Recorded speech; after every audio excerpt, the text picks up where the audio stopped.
Hello and welcome to Trading 5 Talents. In today's video, I want to give an overview of horizontal spreads. So we'll use X as our example, ticker symbol X. Now, a horizontal spread is the buying and selling of an option of the same type, so call or put, same strike price, but different expiration. And so you can see I have up here May 27th and June 17th as my example. So two different expirations, but we're going to use the same use the same type, so a call in this case, and then same strike price, which would be the 26 strike price.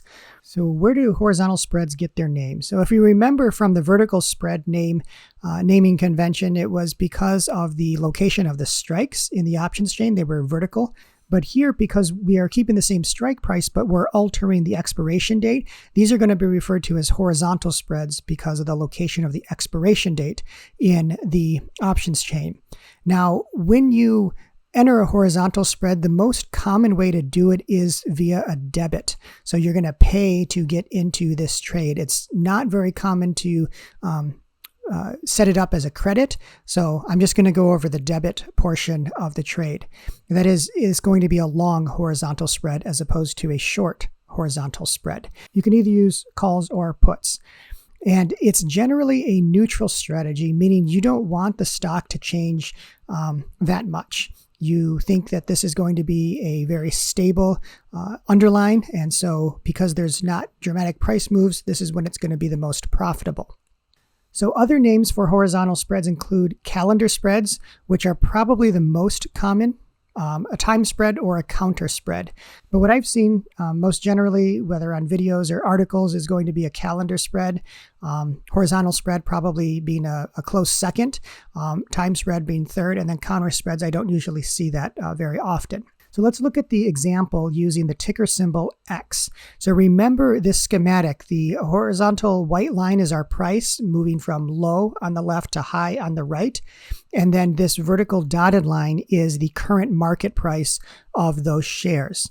Here we're looking at X. The current price of X is $25.84 at the time I took this screenshot. So that would represent this dotted line, the $25.84. So to set up the horizontal spread, we're going to choose a further out expiration. We're going to be using calls in our example, and we're going to use the 26 strike price. So I put these in dark blue so you can match them to the expiration date right here.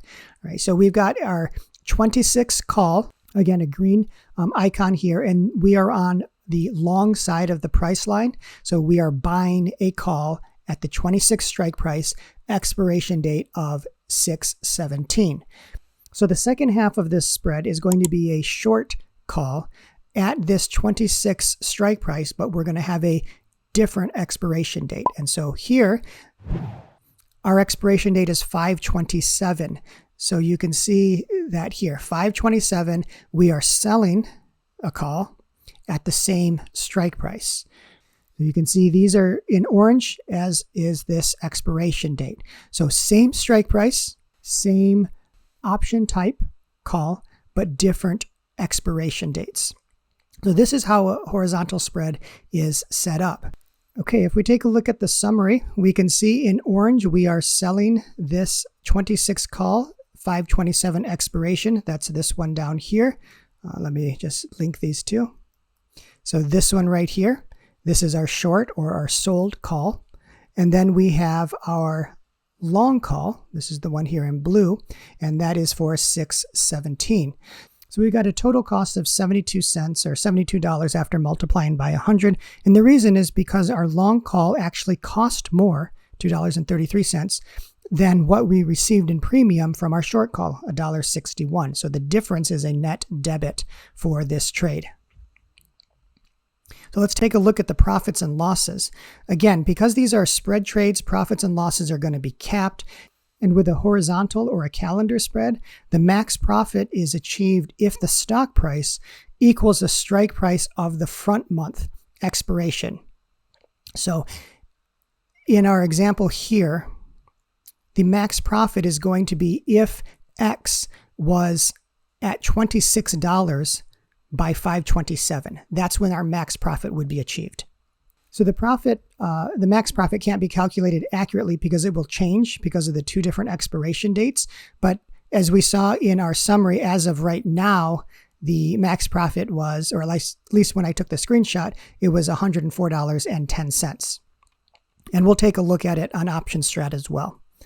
All right, the max loss is just how much you paid to enter the trade, so that's the debit. And we'll take a look now at the graph on OptionStrat.com. Here we are on OptionStrat.com. Again, the link is down in the description.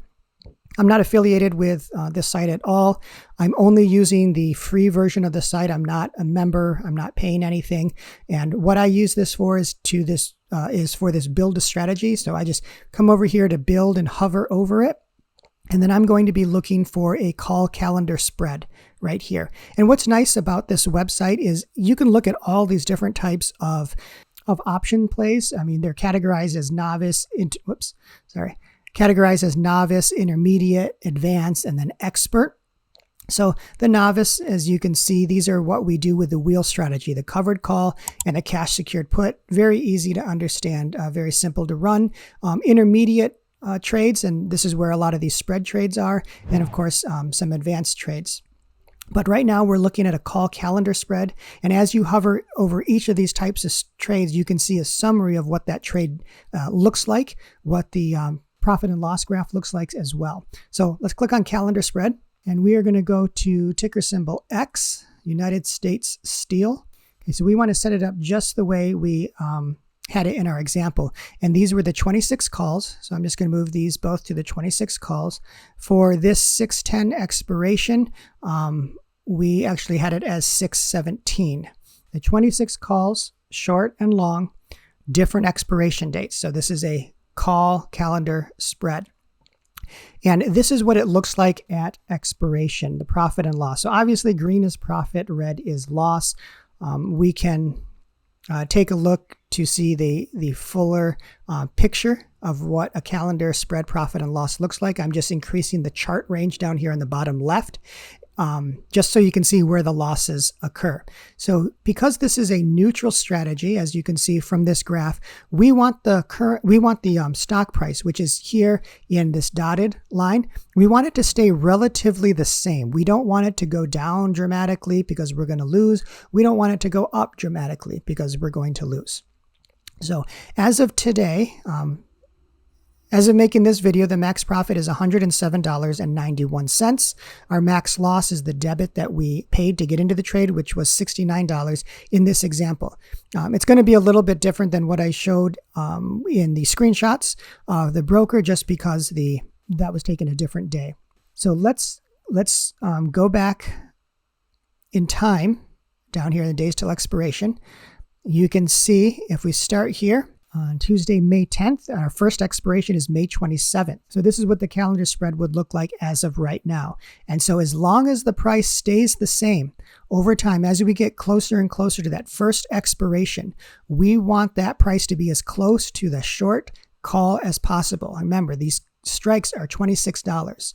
So if it expired right here, we would make about $75. But if it closed exactly at 26, this would be our max profit, and that looks like it's $107.67.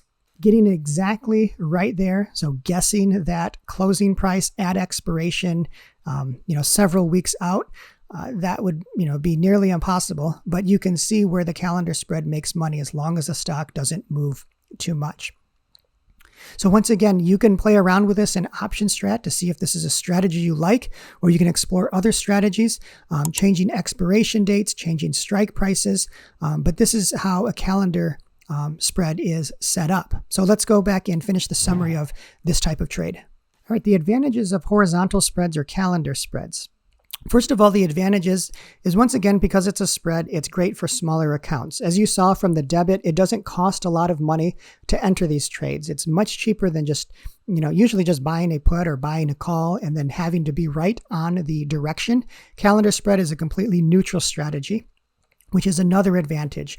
If you think that this stock is not going to change a lot before that front month expiration, this would be a great strategy to use.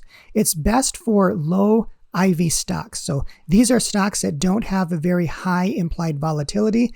That is, they're not predicted to make wild swings either up or down. Now, the disadvantages. Once again, like all spreads, they are capped in their profits. Although this one seemed to have better profits than, for example, vertical spreads, the profits are still capped. There's going to be more commissions because, again, you have to enter two different options. So 2 different calls, 2 different expirations.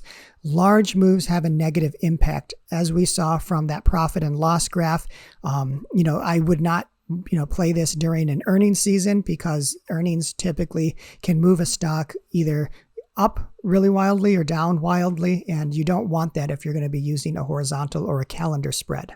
So if you have any questions about this spread type or these types of trades, then go ahead and leave a comment down below, or you can catch me on Twitter at Trading5Talents. If you like these types of videos where I'm going over different trading strategies, then go ahead and give it a thumbs up and click on the subscribe button and turn on the notifications so you can catch updates of other strategies that I'll be going over in the future, as well as how I use options selling and options trading to pay off my Tesla Model 3. So in the meantime, trade wisely and take care.